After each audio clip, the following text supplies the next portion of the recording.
pequeña complementación, me hacen acá una indicación que parece pertinente. ¿Qué derechos? ¿Qué cuestiones? El artículo 19, número 1 de la Constitución establece un conjunto de derechos que tenemos todas las personas. Sabemos que esto, si se cumple o no se cumple, es una cuestión de grado, ¿no? Y el 485 se refiere a los derechos constitucionales, aunque en un listado un poco más restringido, pero cubre más o menos los derechos que suelen vulnerarse en el ámbito de la relación de trabajo por esta cuestión de poder. Por ejemplo, salud, integridad física y psíquica. Todas las cuestiones de acoso moral, mobbing, tienen que ver con integridad física. Las cuestiones de acoso sexual tienen que ver con normalmente una pluriofensa de varios derechos, ¿cierto? Discriminación por la condición de sexo muchas veces, no siempre, pero muchas veces. Afectación de integridad psíquica. La inviolabilidad de las formas de comunicación privada. Plantea la pregunta, bueno, ¿y el empleador puede revisar mis correos privados? Plantea eso, ¿cierto? La privacidad en el ámbito del trabajo. ¿Hay espacios privados en el ámbito del trabajo? La Dirección del Trabajo ha avanzado en una interesante doctrina en esta materia. ¿Hasta dónde puede llegar las videocámaras, por ejemplo? ¿Hasta dónde puedo ser filmado, controlado? ¿Se puede poner un GPS en un vehículo que manejo? Una cantidad de preguntas insospechadas. No solo eso, sino que el legislador prohíbe llevar prueba a un proceso si ha sido obtenida con vulneración de estos derechos fundamentales. Por ejemplo, si ustedes le fuerzan un locker, un escritorio y de allí encuentran lo que sea. Les voy a poner un caso duro. Imagínense que encuentran dinero mal habido en un escritorio. Después de forzar el escritorio. Un caso, esto se da en el ámbito del derecho privado, cuestiones de este tipo. Lo que está privilegiando el legislador es que esa prueba, el encuentro del dinero, no pueda ser llevado a un proceso para acusar a un trabajador. Es exactamente lo mismo que pasa en el ámbito penal. Exactamente lo mismo. Donde usted no puede entrar a una casa, una policía no puede entrar a una casa, un poder que se despliega desde el Estado, por ejemplo, a allanarla, porque al legislador le interesa que la gente tenga un espacio privado inviolable. ¿Cuándo puede entrar a una casa un policía? Cuando tiene una autorización del juez, ¿cierto? Entonces, por eso a veces pruebas ilícitas quedaron en libertad, cuesta explicar esas cosas, ¿no? Porque al legislador le interesa más que, y esto también es así, que el eventual homicida respecto del cual se encontró un cuchillo con las huellas, digamos, esa prueba se salga del proceso, la prueba incriminatoria, le interesa más que eso, más que la condena, le interesa que no se vulnere ese estándar por quien tiene la posibilidad de vulnerarlo respecto a toda la población. ¿Me explico bien? Sí. En el ámbito del trabajo es más o menos lo mismo. El empleador puede, y esto rige para el ámbito público, por supuesto, puede desarrollar ciertas medidas de control. Si la pregunta es, ¿puede, por ejemplo, revisar bolsos? Puede revisar bolsos.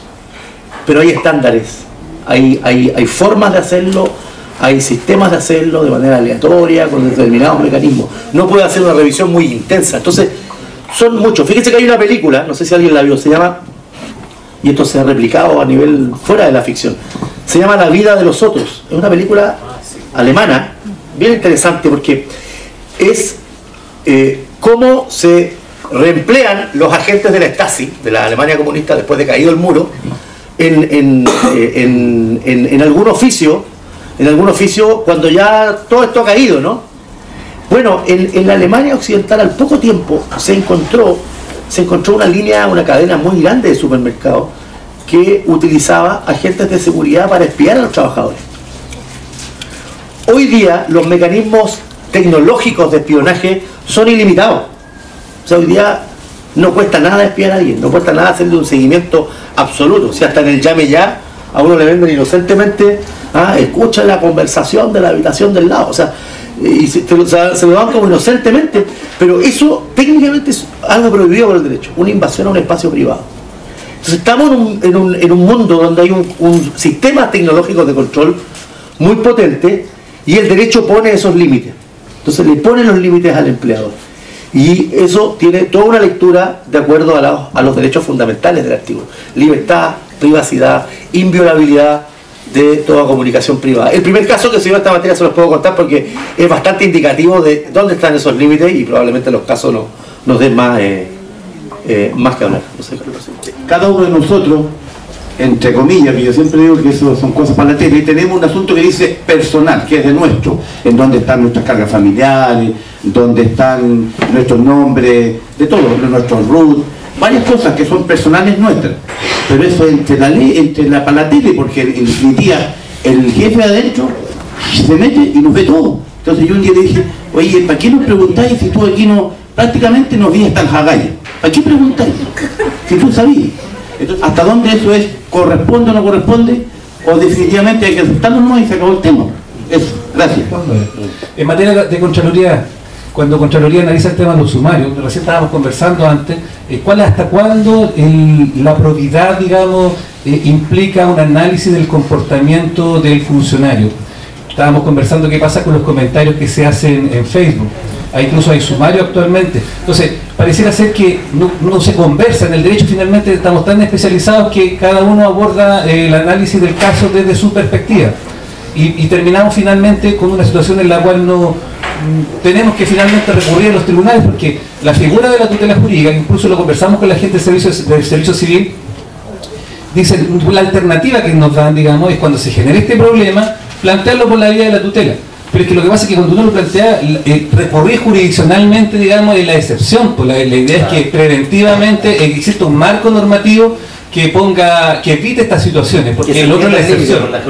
Entonces, y en ese sentido nosotros planteamos la posibilidad de que el servicio civil pudiese normar en cuanto a dar elementos que vayan orientando en este sentido que estoy planteando. Eso.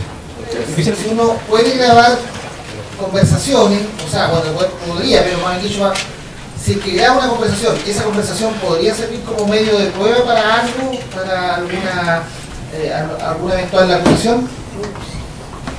Lean las exigencias de legalidad de las medidas de control del empleador en la doctrina de la Dirección del Trabajo. Se googlea, o sea, medidas de control del empleador, Dirección del Trabajo.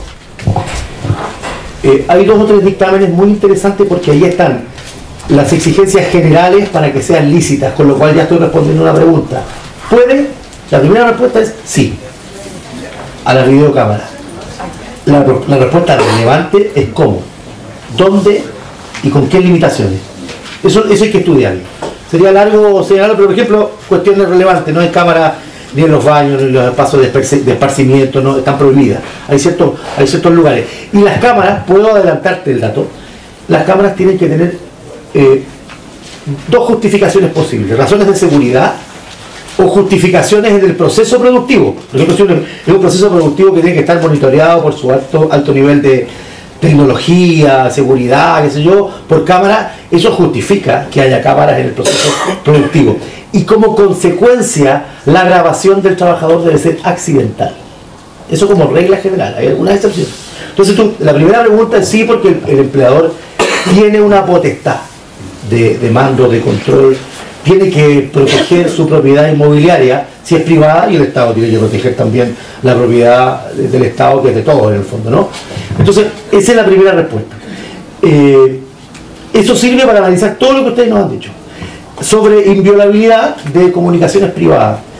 Yo creo que se ha dado una vuelta muy grande, pero la Constitución es reclara, dice inviolabilidad de la Constitución, 19 número 5, de toda forma de comunicación privada, salvo en los casos establecidos por ley. O sea, las excepciones las pone la ley. Entonces habría que preguntarse si las normas laborales ponen ciertas excepciones. Y aquí esto se ha decantado en la idea de que, por ejemplo, el correo institucional podría ser revisado aleatoriamente cuando usted está avisado que el correo institucional va a ser revisado, como revisa un jefe la facturación del día, los memos que el tipo despachó. Por lo demás, no nos engañemos. Esto tiene muchos intersticios, o sea, estos aparatos hoy se venden con programas para controlar, los famosos programas troyanos, ¿no? Es decir, usted cree que el empleador podría no estar viendo lo que está haciendo, si se conectó a una página, ¿cierto? Si mandó un correo amoroso, así, una cosa así, ¿cierto? Cosas que a mí me han contado que se hacen en el trabajo, ¿no? Pero la probabilidad de hacerlo es absoluta. En esto no hay que engañarse.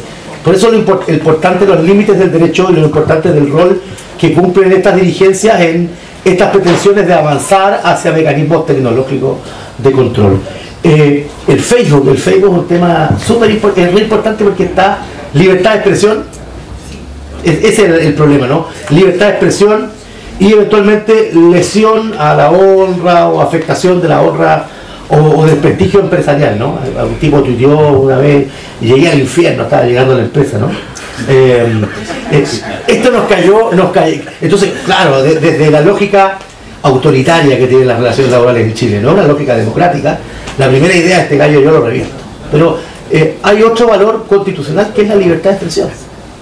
Y allí habrá que ponderar. No son respuestas fáciles, pero van a encontrar buenas respuestas. Desde esos dictámenes, ustedes pueden ir a los medios de control en particular. Entonces, hay buenos dictámenes, porque esa doctrina la cuajó gente muy inteligente en su época. Todavía quedan algunos. El actual director del trabajo, Cristian Melis, José Luis Ugarte, que es un profesor de Derecho del Trabajo muy... Ellos fueron los que en la década del 90 cuajaron esa doctrina. No había llegado una acción que la respaldara, y fue esta que les acabo de contar. Otro punto de los que preguntaron, prueba en el proceso, una grabación. Está prohibido en el ámbito laboral. Está prohibido. La prohibición de grabaciones como un mecanismo clandestino en el ámbito de una conversación privada está prohibido. No solamente está prohibido, es un ilícito penal, 161A. Yo no puedo difundir conversaciones privadas. Puede ser injusto, ¿no? Porque en el fondo uno dice, tengo la mejor prueba, ¿cierto? El empleador me subió y me bajó, digamos, afectó mi honra, pero allí el legislador no tranza. Fue a cautelar que no haya gente invadiendo, ni haya gente metiendo micrófonos, ni haya gente clandestinamente violando estos espacios que son expectativas de privacidad. Si yo converso contigo en mi casa, yo tengo la expectativa de privacidad absoluta de que tú no vas a ir a grabarme escondido. ¿Ah? Podría preguntarme, Carlos, ¿qué opináis del presidente de la Corte Suprema? Y yo me lanzo porque estamos con un wiki, ¿cierto? Le tengo buena en todo caso, estamos con un wiki. Pero lo que yo tengo, y él también tiene, es una expectativa de privacidad. Y el derecho prohíbe difundir. Y lo prohíbe tanto que lo transforma en delito. ¿Y saben de dónde viene este delito? De un caso mediático, de la grabación al juez Calvo. De ahí viene, se creó este delito. Para limitar la intrusión en el ámbito privado, ese ámbito que tenemos todo como, es un santuario en nuestro hogar, ¿no? Y nuestros espacios privados, incluso la conversación en un bar, con un amigo, qué sé yo. El derecho intenta poner estos límites, que son complejos, pero para que estos límites se hagan efectivos, el empleador público o privado no puede estar solo enfrentado al trabajador. Tiene que tener una fuerza que haga cautela y control de esto. Y esa es la fuerza colectiva. Eso es importante. No sé si quedaba alguna de las preguntas. ¿Tema de transparencia? Sí. Telefónica institucionales, los teléfonos institucionales, llamadas telefónicas. No te los pueden interceptar. No. A ver, el empleador puede reglamentar ciertas cuestiones. Podría, por ejemplo, prohibirte que hicieras llamadas particulares. Eso está dentro de una limitación lícita del medio. Mira, esta es mi propiedad, esto está destinado al trabajo, pero nada lo habilita a interceptar la llamada o a controlar la llamada. De hecho, la primera gran respuesta de los empresarios es la respuesta de esto es mío, yo hago lo que quiero, ¿no? Es como de cuando unos cabros chicos, me llevo la pelota. Usted no haga esto en el computador porque esta es la propiedad mobiliaria e inmobiliaria eso no es un buen argumento. O sea, usted revíseme en el computador, pero no me puede prohibir que yo tenga mi correo Gmail, Yahoo, lo que sea. Revíseme el correo institucional si usted ha regulado que lo va a revisar. Si no ha regulado que lo va a revisar, no puede revisar. ¿Estamos? Entonces hay que tener claridad sobre esas limitaciones. ¿El WhatsApp? ¿El WhatsApp qué? La prueba, conversación por WhatsApp. Ya, podemos terminar hablando de 800 hasta el fin.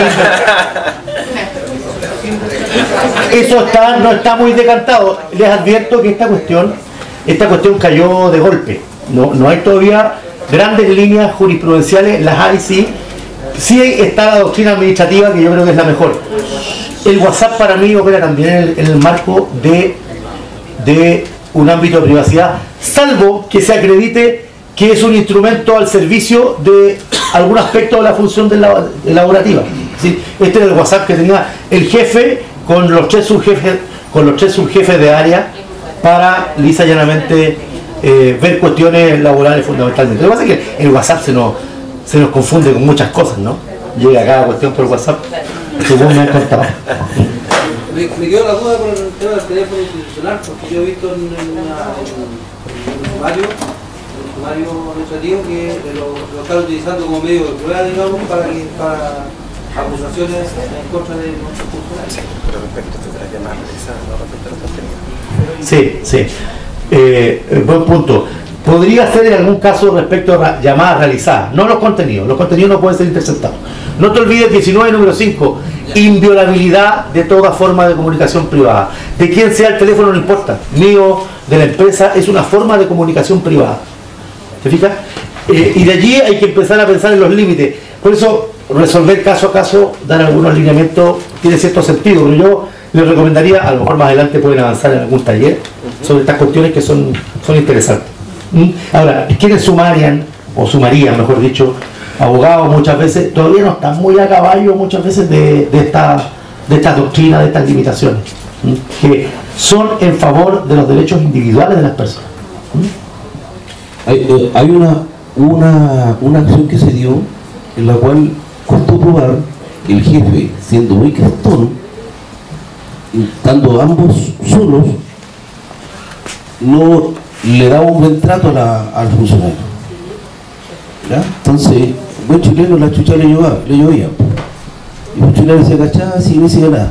Los demás, cuando decía, oye, ¿podís testiguar a favor mío? Porque no se quemaban las manos. La única prueba era, lo voy a grabar cuando tenga de nuevo la misma conversación, porque así yo te fijas, cuesta probar de repente algo para llevar adelante y decir, no, el jefe aquí y todo, nadie. Pero es uno el que está con esa carga, que en el fondo, ¿cómo le pruebo? Este jefe, que aparte de ser crestón, tiene esa mala costumbre de hablar de rato y tratar así el trato. Pero cuando está solo con esa persona, ¿la grabación ahí sirve? ¿O sigo cayendo en lo que es el 19 número 5? Generalmente las no renovaciones se producen a fines de año. Más bien en el caso nuestro como servicio, acá primero se someten los funcionarios que no se les renueva la contratación de inmediato en diciembre, pasan a un plan de trabajo especial hasta el mes de marzo, pero en marzo ellos pueden aprobar como también pueden quedar sin aprobar este plan de trabajo, y al no aprobar obviamente se tiene que ir el 31 de marzo. Ellos tienen derecho a posterior presentar una demanda por la tutela a través de un abogado laboral, por supuesto. Hay una regla, el artículo 493, que dice que la persona que hace una denuncia por vulneración tiene que aportar indicios de la vulneración, no plena prueba, o sea, ciertos elementos fragmentarios que sirvan para que el juez tenga como una sospecha o aproximación a que eso ocurrió. Y después de eso se traslada la justificación al empleador público o privado. Entonces se rebajó. Es muy útil para fenómenos, los indicios son muy útiles, por ejemplo, para el caso de los acosos sexuales, porque la vulneración de derechos fundamentales se hace muchas veces sobre dos fenómenos. Se hace solapadamente, como usted lo ha descrito, ¿cierto? El que vulnera no siempre lo hace, también ocurre, pero no siempre lo hace desembosadamente, y se hace bajo cobertura formal. Si yo quiero discriminar a alguien porque tengo, por ejemplo, noticia de una determinada orientación sexual, tomé noticia y al día siguiente le aplico una causal objetiva, necesidades de la empresa, cobertura formal. Entonces, yo tengo que poner indicios de que el hecho que motiva eso es el hecho de haber tomado noticia, con indicios en el proceso de la opción sexual recién conocida y de ahí construyo eso. Y finalmente la justificación me queda sin respaldo. La grabación es insuperable, no es un tema que esté ponderado, no se puede. Y eso, como dice un colega mío civilista, es parte de la fatalidad de la vida, ¿no? Hay ciertas cosas que no se pueden. Para eso existen los abogados. El abogado tiene que ser responsable y decir, mire, con esta prueba no vamos. Y hay cosas que se consolidan como injusticias, ¿no? Es triste decirlo.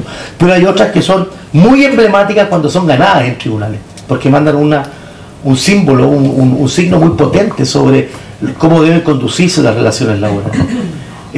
Eso en materia. Ahora, el acoso moral, el mobbing, es un poco más fácil, ¿eh?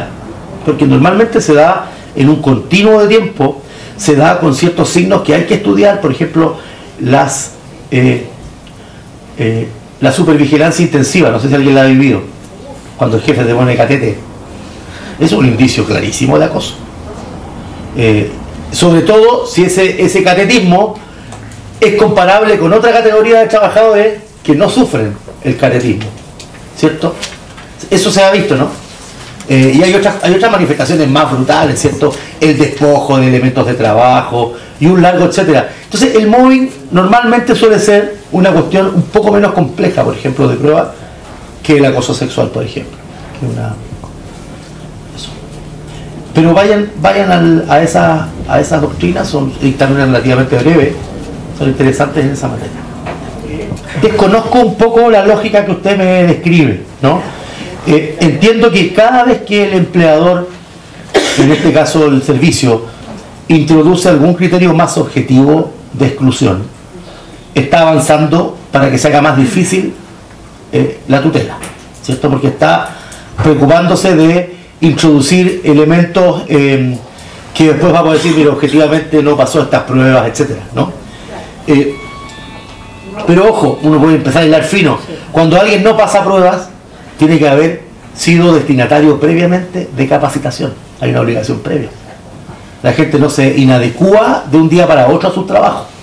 A veces deja de ser capacitada. Entonces, siempre es posible ponerle la lupa a esos casos como casos de tutela o eventualmente una exclusión indebida. Pero hay que hilar fino ahí. Yo creo que eso tiene que ver también con la validación. Yo creo que también tiene que ver la consulta con la validación del procedimiento administrativo que se hace, porque ahí participamos también las asociaciones en el proceso previo, en definitiva también en el programa que se realiza para la mantención del trabajador. Entonces, efectivamente, yo me imagino que no excluyendo al legislador la posibilidad de recurrir de tutela, de todas maneras quedará abierta, sin perjuicio que tal como se actúa en el fondo será más difícil, porque se hizo un procedimiento, entre comillas, regulado dentro de... Con participación de gremio, claro. Eso, el objetivo de eso es básicamente neutralizar la discrecionalidad. Fíjese que, por ejemplo, en el ámbito privado, una causal que en Chile, en el ámbito privado, se usa para la batalla del combo, seguramente lo han escuchado, necesidad de la empresa, y le pagan una indemnización y se va.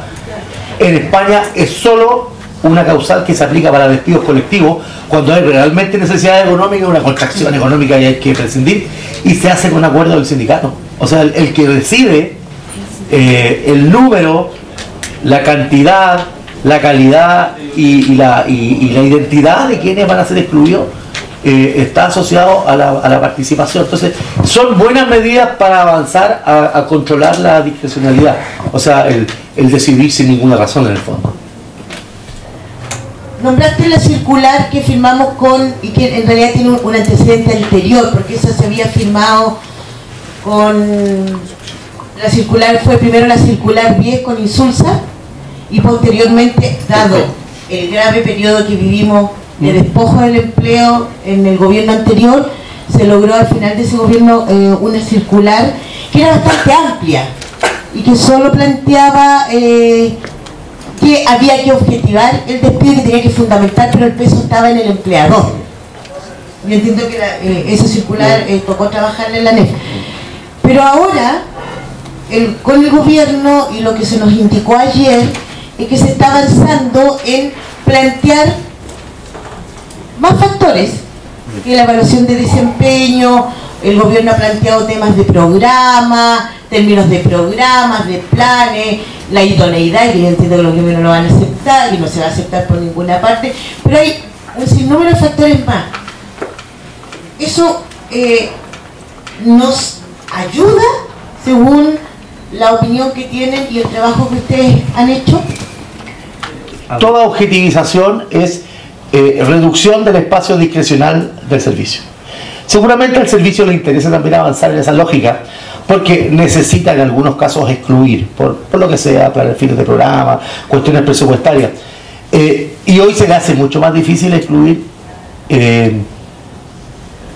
discrecionalmente porque tiene este problema con los tribunales, ¿no? Entonces yo creo que pueden converger ambos intereses, el del colectivo y el del servicio, a una cuestión que es básica, que nosotros demandamos mucho, que es tener incidencia y participación. Ahora, sobre todo en esa base hay que pensar que, establecidos esos criterios, es posible que hayan exclusiones, ¿no? En algunos casos, porque una negociación de ese tipo nunca va a llegar a petrificar a ningún colectivo de trabajadores, pero eso yo creo que está dentro de lo razonable. Frente al otro escenario, que es literalmente que pase la planadora, me parece que es un mejor escenario.